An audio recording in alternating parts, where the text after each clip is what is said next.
Hangtime is presented by Lawrence Technological University, where Blue Devils dare. Also in partnership with the Indiana High School Athletic Association. Welcome back, my friends, to another episode of Hangtime Indiana. My name is Lauren Plant, and this is the place to hang and enjoy some boys' high school hoops. Greg Rakestraw and Bob Stambazze are getting ready for some crosstalk, so stay tuned for that. We thank all the incredible people that make up Lawrence Technological University in Southfield, Michigan for making this show possible. We begin always with highlights. I'm John Rawlings from the Evansville area. The 11th ranked Bosse Bulldogs are on the road in Boonville. Bosse comes out bombing from long range. Tyra and Funches torches the twine with the trifecta. Bosse with an early lead. The Pioneers counter with some superior ball movement, sending up Ryan Smith, who pulls the ripcord from beyond the arc. Boonville back in front. Next, Bosse's crashing the boards. Off the miss, Funches gets the rebound and the acrobatic lay-in, and Funches was an animal tonight. They keep feeding the hot hand as he strokes one down from deep. Bosse wins 63-44, marking the Bulldogs' 6th straight victory. Just 8 miles southwest, the Knights of Newburgh take on the second-ranked undefeated Bloomington South Panthers. Castle takes the lead in the halftime thanks to some great outside shooting courtesy of Cole Simmons. Knights by 4 at the break. Castle continues to stay hot coming into the second half. Bob Nungy pops off from just inside the three-point line. Castle up 6 thinking upset. Then with the spot still warm, Cole Simmons takes one step back and lets it fly, but Castle cannot hang on. Bloomington South wins 66-58. North hosts the other Bloomington school, the Huskies taking on the Cougars. First quarter, Dylan McKinney rising up from 14 feet. The bank's open. We're all tied up. Moments later, Tristan Fisher spinning and winning down low. North down by 2. Now they go back to Fisher, the 6'5" senior, driving inside and converting, but the Cougars were just too much in this one. Bloomington North wins 73-55. Our only conference showdown of the evening has Harrison taking on Memorial. Second quarter, Tigers working inside out. Justin Wise to Cade Graham, the triple try ringing true. Memorial up 16-14. Now the Tigers switch things up. Jace Graham finding Wise down low. Tigers lead by 8, but here comes Harrison. Jatwan Watson to the big man, Terrence Ringo, plus the foul. Watson records a double-double. Ringo leads the team with 22, and just before the end of the half, Cam Wilson gets defensive. The swipe, and he takes it coast to coast to beat the buzzer. Harrison wins 67-52. I'm Chuck Pellerito, and we had a good one over at Jack Butcher Sports Arena, where the Lagodi Lions came in 6th in 1A. They hosted the 7th-ranked Bloomfield Cardinals.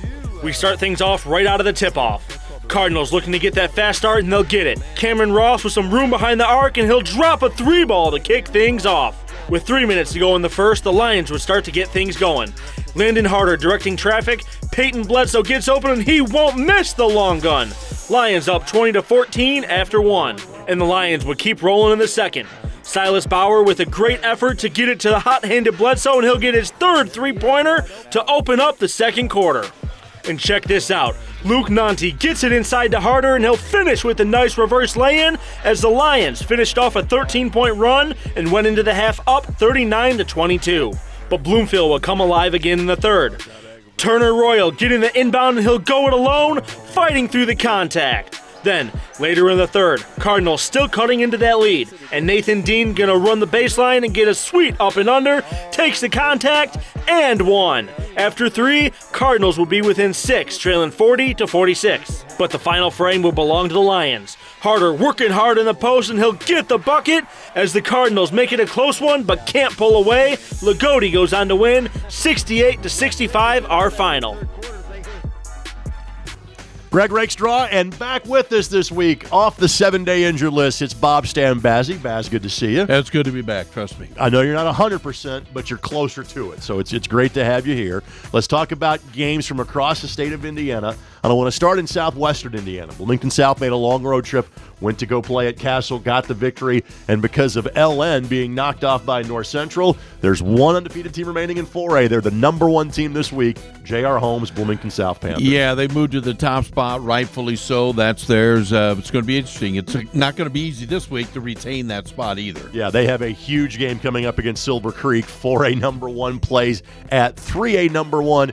You probably should be in Sellersburg about now if you want to get a seat for that game, because of that area's passion, not just for their Dragons, But for IU basketball, knowing Anthony Leal for Bloomington South is heading to play at IU, it will be a sellout in Sellersburg. There's little doubt about that in my mind on Saturday night. This Bloomington South team, they've got Leal going to IU. They've got Jager that's going to play at Army next year. They've got great shooters. They've got solid post play in the Bomba kid. Again, South won the state title in 2009 and 2011. I still don't know if they can get past LN or LC in the semi-state, but clearly with J.R. Holmes, this team has a chance to get to Bankers Big Left thing, Field they've House. got some experience. Absolutely. I think that's Senior what I team. have to take away from there, Greg, is the fact that the experience they've got pays big dividends. It really does. One other note I want to make about the Evansville area before we start to work our way north. Evansville Bosse has worked their way back into the top 10. They're number 10 in 3A this week, and they've got a young man that I think, again, great players in Evansville tend to get lost in the rest of the state. We've got a young man named Kieran Powell that's going to play for Kelvin Sampson of Houston next year. He's 6'10". I think he's an Indiana All-Star. And we've talked so much about Heritage Hills in that area.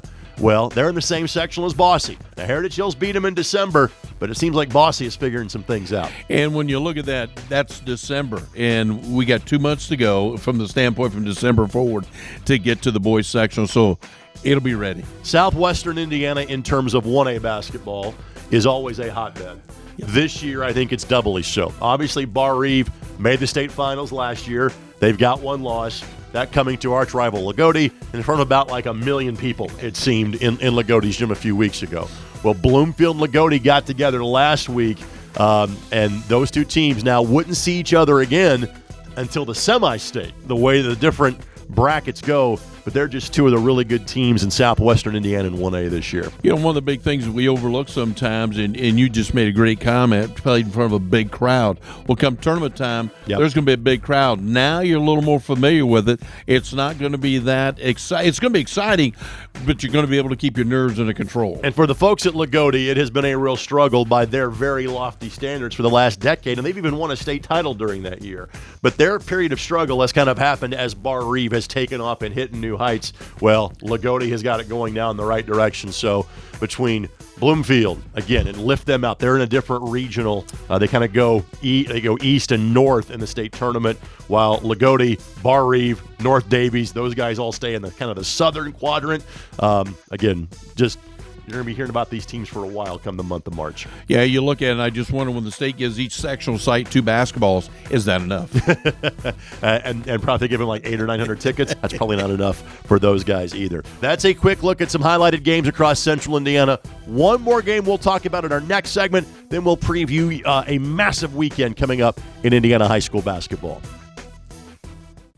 What's up, State Champs Nation? Jenna Skalski here. We know you're getting some great hooping content here on Hangtime. However, did you know about our Winter Roundup show?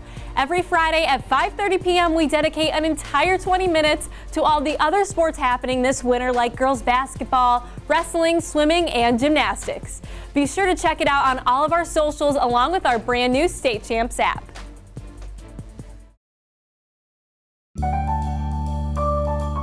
I admit it. I love working with money, negotiating, and making big decisions. That's why I'm majoring in finance and economics at Lawrence Tech. What's truly amazing about the education here is the small class sizes that give me easy access to my professors who truly care about my future. They even helped me get a great internship. And I was able to fulfill my lifelong dream of playing college golf. Lawrence Tech, where Blue Devils dare.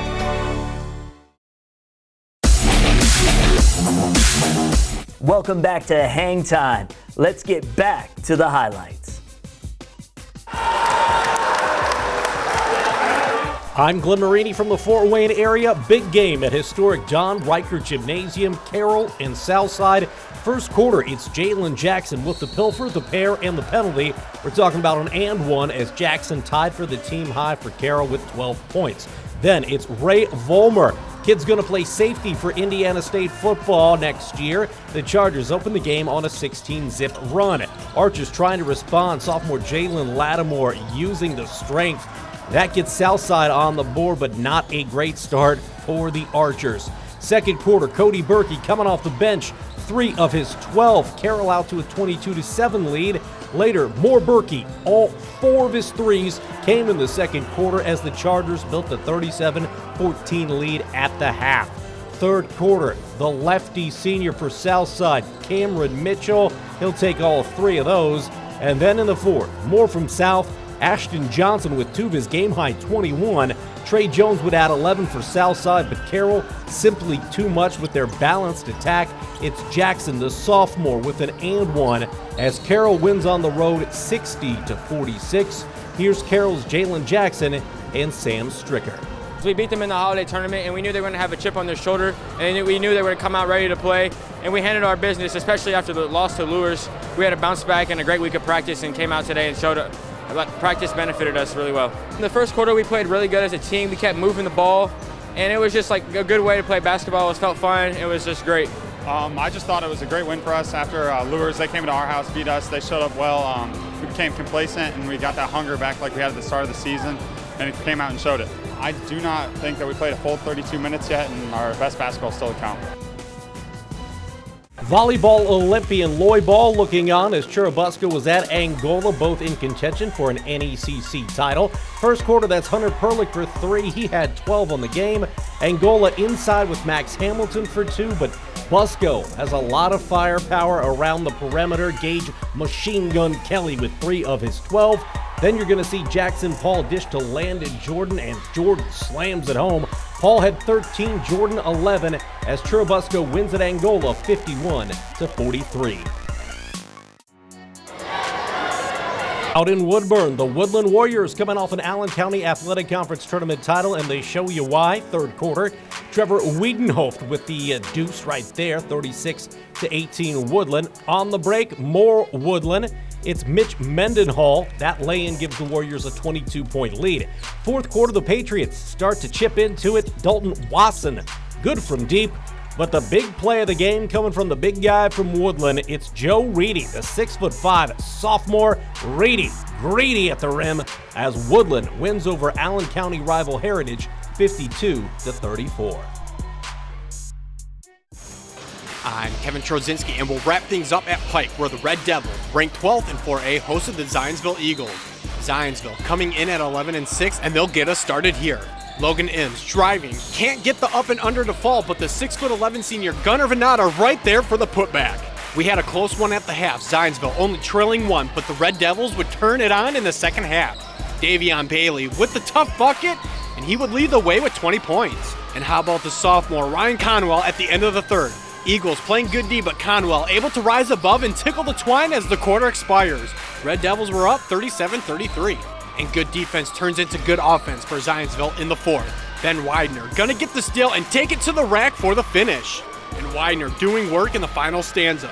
Gonna go coast to coast and into the paint to get the hoop and the harm. He led the Eagles with 12 points. But the Red Devils proved to be too much. Bailey gonna step back just behind the charity stripe and drain another one. As Pike is able to weather out the storm and come out ahead. They beat Zionsville 60-44, your final.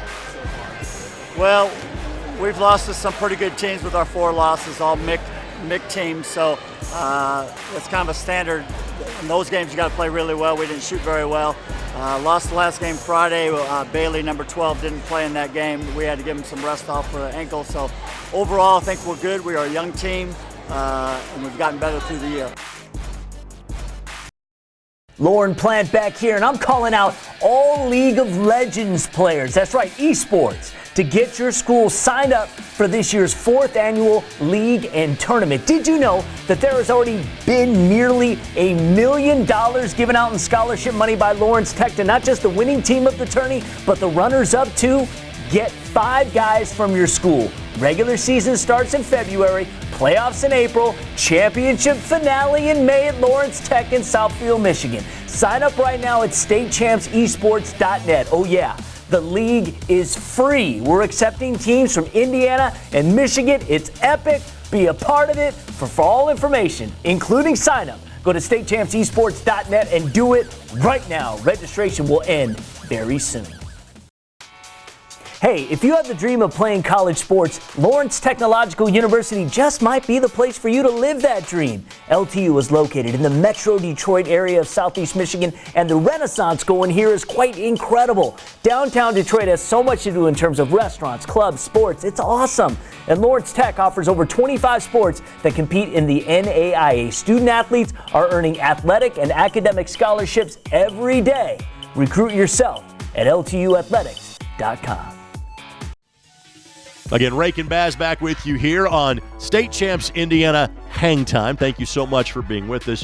One other game I want to reference in this segment of the show, Zionsville and Pike. It was a tough week for Zionsville, and they got a great victory against Warren Central. We covered that game last Tuesday on the ISC Sports Network. Yes, they've lost Isaiah Thompson to Purdue, but Sean Busick has another quality team, and they're playing in a bit of a tougher sectional. They have moved back in to the Carmel Hamilton Southeastern sectional, but Zionsville will not be an easy outcome postseason time. Yeah, that's another interesting comment you bring up, the sectional by changing and the elevation of that. It's going to be tough, and they're playing good ball, and I think that's going to be a big asset for them right now. They've also got a big man in Gunnar Bonata at 6'10" that has figured some things out. He's been a backup until his senior year. So one more game I wanted to get to from last weekend, and I had a chance to be on the call for this one.